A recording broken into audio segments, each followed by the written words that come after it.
अस्सलाम वालेकुम चाचा खुदन। वालेकुम सलाम। क्या हाल है? हाल भला है। ठीक हो? सही रहा। अच्छा ये बता, हाँ पाकिस्तान का वजीर आजम कौन है? काजी अहमद होए। ये तो शहर है सिंध का। हाँ वजीर आजम कौन है? ये तो शहर है, हाँ काजी। सिटी है। अच्छा चलो इसको रहने दे। सिंध का वजीर आला कौन है?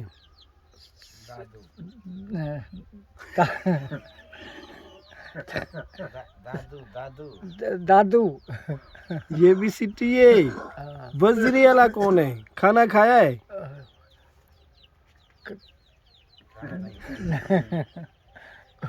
खाना कौन खाया खा है?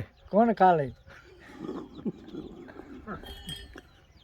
नहीं खाया है। बोल आस्ता आस्ता ना, थोड़ी सिंधी जो ना उर्दू ट्राई कर। हाँ। और सुना, ठीक हो?